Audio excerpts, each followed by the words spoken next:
Hi, this is Rhee, and I'm excited to welcome you to our webinar series on the realities of dance competition.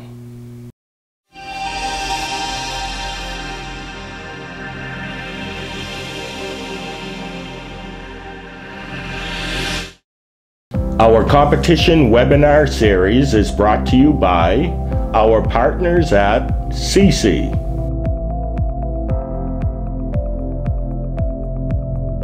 Tutu Ticks, Costume Gallery,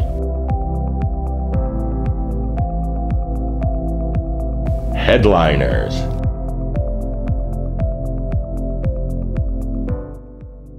So let's talk about the business side of the competition experience. I look at the average school in this country, or the teachers that I run into, as having an 80-20 split in their business.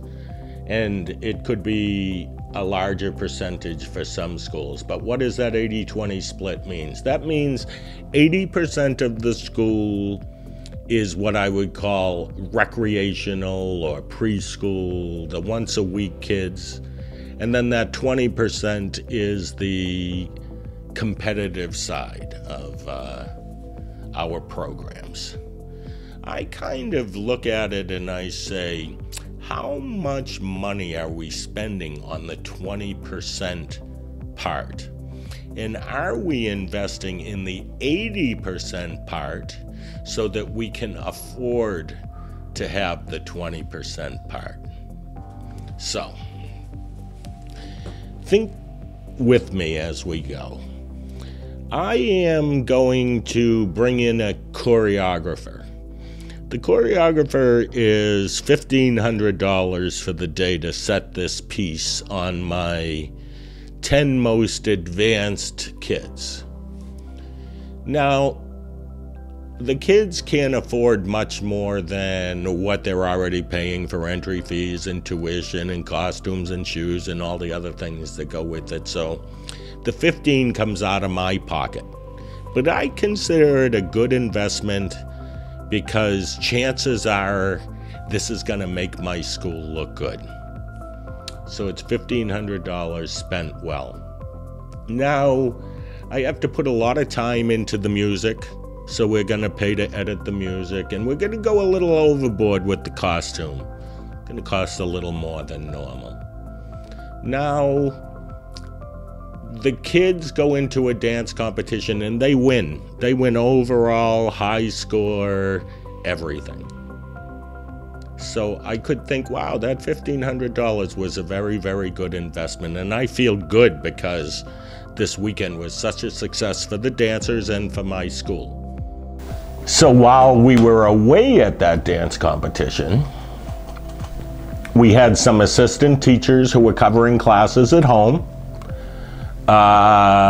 Maybe a disgruntled parent who really didn't have anybody to talk to because most everybody who she would talk to would be at the dance competition. And what tends to follow would be that the parents of the non-competitive kids start to believe that they're not as valuable in the school as the competitive kids. So then, without us even knowing it, some of those kids don't return the following year. And they start telling other people in the community, it's a good school, but it's really a school that you go to if you want to be a professional. And some people really like that reputation. But reality is, if you develop a reputation where this is the best, this is where only the really good dancers go, then all of the schools around that school flourish with all of these recreational kids and preschool kids because they feel totally comfortable in this other place because they're not strong enough to be at the winning studio. So the story that I just told you, I have seen happen over and over again. In my own life, my mother's studio was known as that school that you went to if you wanted to be a pro. When she passed away and we took over the studio, we had to immediately become the recreational neighborhood dance studio to recover financially from this reputation of being the best. So now I kind of look at the business like this, with the business hat on, and making it so all of those rec kids and those preschool kids feel like they're just as important to me as the competitive kids. I would always do my best to make sure that I'm not leaving the recreational kids with inexperienced teachers and thinking that that's okay.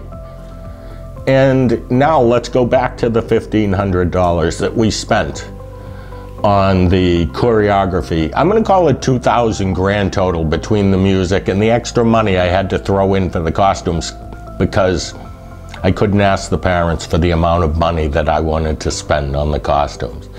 So we win overall high score. But on that weekend, we lost 2 kids at the studio who were unsatisfied with the quality of the lessons. So that number cost me a couple $1,000s. I lost, if the students had been with me for 10 years and really enjoyed the experience, I probably lost several thousand in tuition. So I kind of look at it like this. The kids who are my rec kids are paying full price tuition.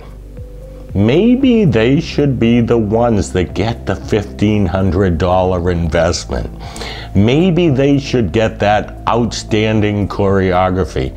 Maybe I should edit some music that's going to make them feel awesome, that's going to make them feel really good, and going to make my rec kids or my preschool kids feel like they're just as important and their abilities are just as respected as the kids who win at dance competition. Maybe I need to start investing in that other side.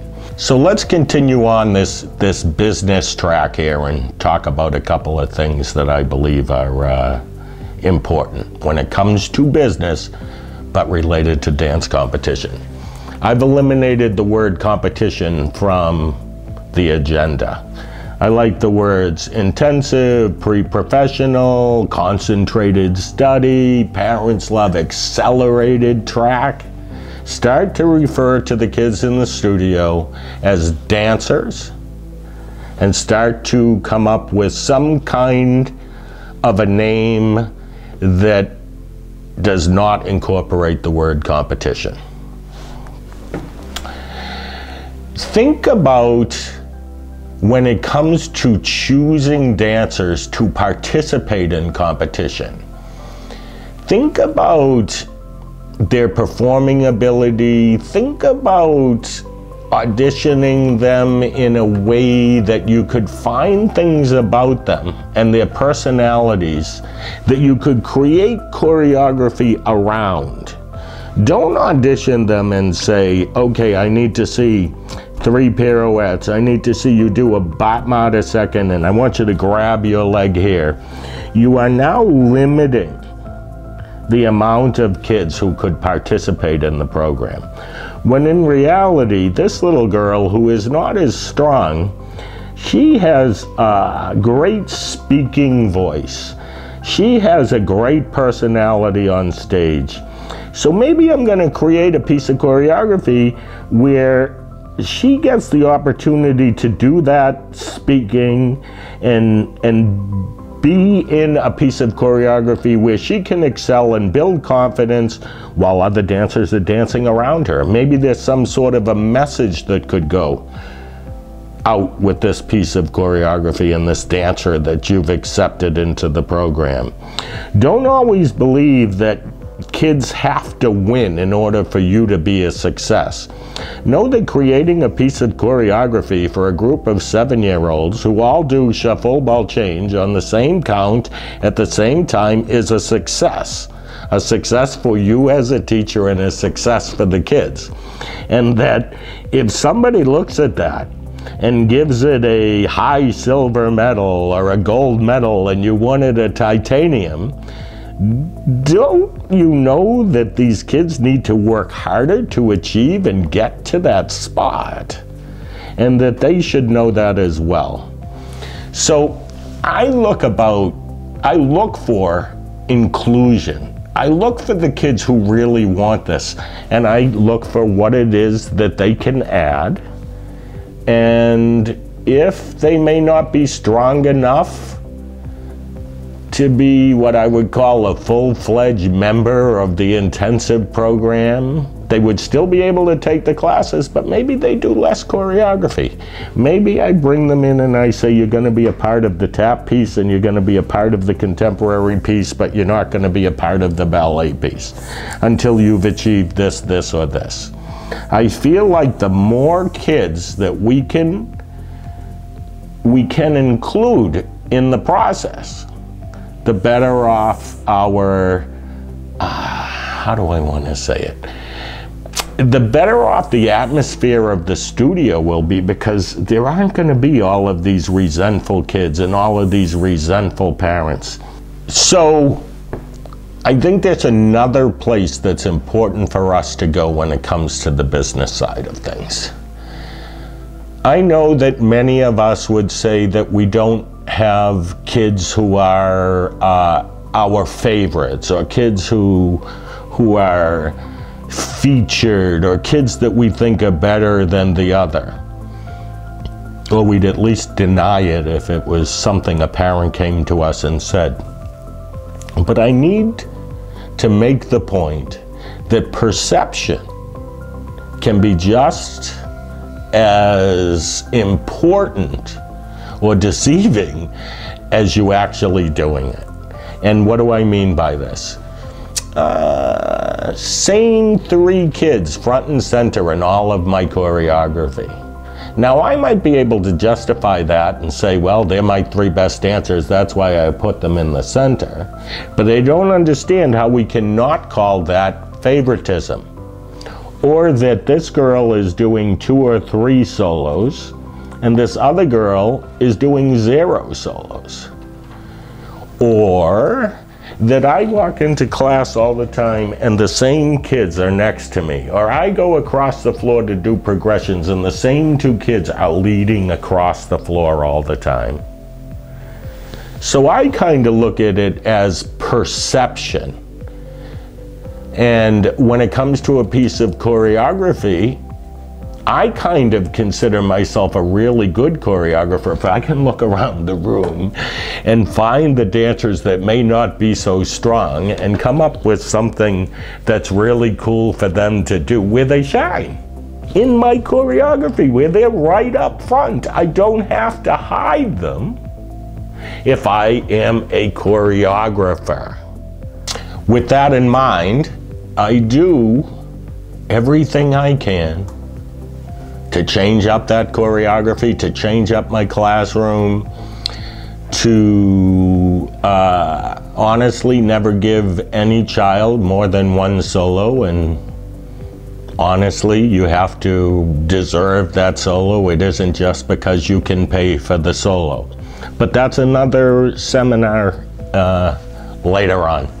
Another aspect that I think we need to consider is doing our best to avoid competitiveness among the dancers themselves. So you might say, well, how do you do that? It's natural. They end up competing with each other at times, blah, blah, blah. I kind of look at it this way. I never start kids with solos. I start kids with duos and trios and small groups, and they work their way. As far as I'm concerned, it's like 12, 13, 14, 15 when a dancer can do a solo.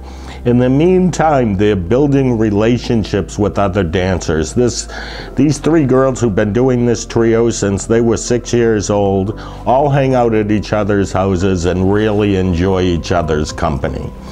By creating groups of kids that all work together to achieve together and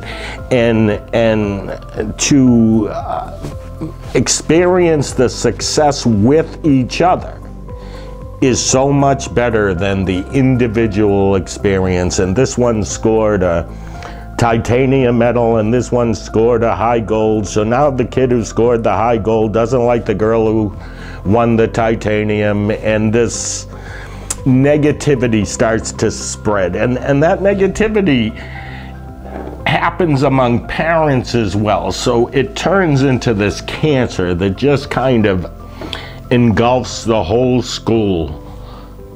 I look at it like I'm going to do everything I can to put a stop to that cancer in my school. By not pitting kids against each other, by not saying she gets to do a solo because she's obviously the best one in the group. So one thing that I think is really important for us to know as teachers and choreographers, that is that we are the experts in this whole equation and in this whole process. So I think that it's important for us to understand that we're not seeking the opinions of a parent, or we're not seeking the opinions of our dancers. Meaning, I never walk out into the waiting room and say to the parents, what do you think of the choreography? I'd walk out into the waiting room and I'd probably say something like, I'm so proud of how far these kids have come. Wait till you see this awesome piece of choreography. Now, I think other teachers or school owners think that somehow they're building this like camaraderie or relationship with parents by asking them their opinions. I never ask them their opinion. I don't ask opinions on what music the dancer is going to dance to, or what do they want in the choreography of their kids' dance. I am going to go in the room as the expert, and I'm going to create a piece of choreography for Susie or Joey that is for that dancer based on the skill level that they are and based on what I think their capabilities are and on what I think will give them a good confidence level when they get out on stage. I am never, never, never listening to a parent who says, oh, I would like to have her have some of those forte turns in her dance. Because if the child isn't good at forte turns and I listen to the mom, the kid is really getting out on stage and saying, judges, guess what? I can't do forte turns, but my mother wanted me to do them, so here they are, and I'm probably going to lose points because my mother wanted me to do these forte turns. I think that there are thousands and thousands of kids across the country who are showing the judges exactly what they're unable to do. Think about that. You go into a dance competition and you're showing them what you can't do because we're listening to other people's opinion on what should be in our choreography. And we're not being realistic about the kids' capability. For instance, I'm creating a piece of choreography. I choreograph there's 22 kids in the choreography. I choreograph 4 pirouettes into a layout. Now, with more than 20 kids in this choreography, what are the chances that these kids are all gonna do 4 pirouettes in a layout on the same count at the same time? And I've never really seen it in the studio together, so why would I expect that maybe they're gonna get out on stage and do it together? My thought goes like this. I can create a piece of choreography where the dancers on these sides are doing that 4 pirouettes into the layout while these dancers in the center are doing something else, and nobody knows that not everybody can do that work. When it comes to choreography, I'll go to one more place. Know who your dancers are. Try to create a piece of work that they could learn something from or grow from. Sit down and talk to the kids and tell them why they're doing the piece that they're doing, that there's some meaning, something more than just steps put together for what they're about to learn and create. That way, they'll have a way to emote, they'll have an understanding, they'll perform with that understanding, they'll be a part of the process. Sometimes I think we just go in and we throw together numbers. I think the kids need to be more educated than that, and there needs to be more behind what we're doing, and they need to understand why. I also believe that and you've heard this before on this series, but I can make all kids look good in a piece of choreography if I'm a true choreographer. The number of tricks that somebody can do does not define the piece of choreography that I'm going to create. In all actuality, for me personally, I don't want to do tricks. I don't want to do something that everybody else is doing. I want to go into that studio, look at this child or this group of children, know who they are, and create something that is totally them. And for them to get out on stage and for people to go, well, that was different, or that was unique, or I wonder where he found that piece of music. That is my objective. I think of choreography as art, and it's our opportunity to express that art. And while we're at it, all art that we see does not have to be depressing. We are in this contemporary mode of dance, some fabulous dancers out there. But if you sit down for a few hours at a dance competition and you watch age 15 to 17 contemporary solos, you will probably leave the event very depressed. You will probably leave the event feeling like the world isn't so good. I'd like to see a 15-year-old get out there and be happy, or not tell a dramatic story about how awful life is and how hard it is and the negativity that's going on in the world.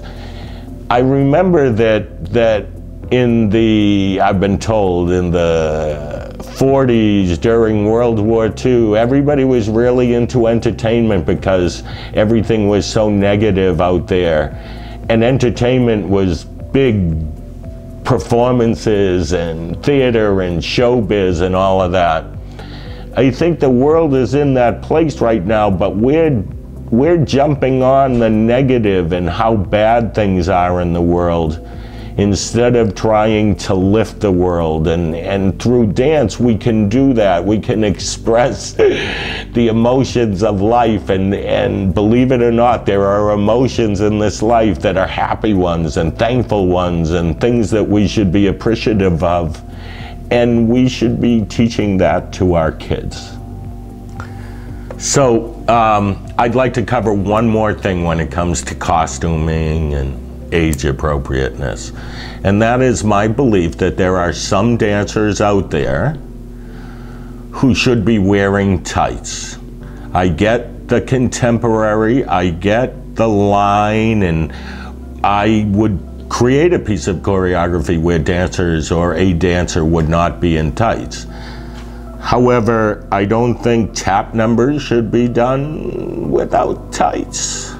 I don't think all dancers' bodies are appropriate for no tights, and that we need to use our knowledge and our expertise to make the determination of whether or not tights or no tights is going to be what looks good on these dancers or this dancer. And if there is a question, I always say this, when it comes to music, costuming, this tight issue, if in your mind you even question it, then don't use it. Don't go that way.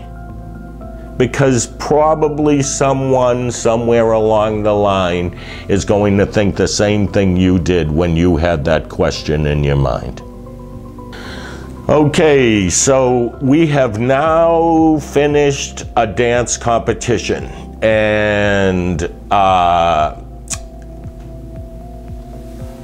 it was really a good weekend. Everybody had a good time, but we didn't score so well. So now I, as a dance teacher, could look at the weekend and determine that we didn't score so well because the talent was strong.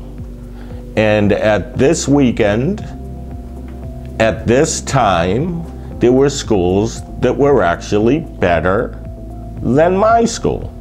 Or I can get in the car and start thinking, I gotta spin this. And so now, before I get into the studio on Monday, I'm gonna have several reasons why we didn't score so well. Those reasons could be anything from, well, that school had the most entries, that's why they won. This one is friends with the judges, that's why they won. That school rehearses their dancers at 5 o'clock in the morning, and we would never do that to our kids, so that's why they won. As a former competition director, I heard all of the excuses. What would happen if we walked in on Monday and sat down with the dancers and said, wow, the weekend inspired me. I hope it inspired you. Let's get to work. And that there were no excuses. Actually, if we were really gonna do what I call being a mentor leader to these kids, I might sit down and talk to them about what they liked from other schools. I might sit down and talk to them about what they thought of their performance over the weekend, what they needed to work on.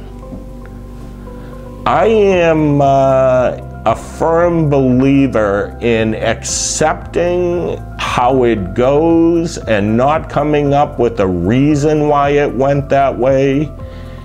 I am in favor of absorbing the whole experience and it being an educational process for me and the dancers. If we're going to spend thousands of dollars and thousands of dollars of our students' money to participate, and we're not getting the educational side out of it, I don't know that we're spending our dollars wisely. On that note, I believe that there are schools who seek out the events where they're going to win. And they avoid the events where they may run into stronger talent because they don't want their dancers to be exposed to that stronger talent, or they're afraid they won't win. What I think happens here is that our dancers have a wrong impression of where they really stand because we're hiding them from the reality of what's out there. And then when they do accidentally see it, or you land in a competition that you never thought these people would be at, they're exposed to the stronger talent. They're not as good because they've never seen that before. And that's when you have problems, and they want to go be where this school is doing this, and they're so far ahead. So I always say you're only going to have mediocre dancers if you stay in the competitions where you're only going to do well. I kind of look at it as balance it. We all know where the good talent is going to go. I'm going to take my kids to one of those events, and then I'm going to take them to another event where they'll probably do really well. But they'll know before we even go, because we'll talk about it, what the caliber of talent is going to be. And I have no problem telling them to watch a certain school when we go to the one that's really strong, because I have no problem saying to them that it's my goal that someday they get to be the dancers that these kids are, and that I appreciate who they are. It creates a less competitive feeling for the kids and a less competitive feeling for the parents, which is key.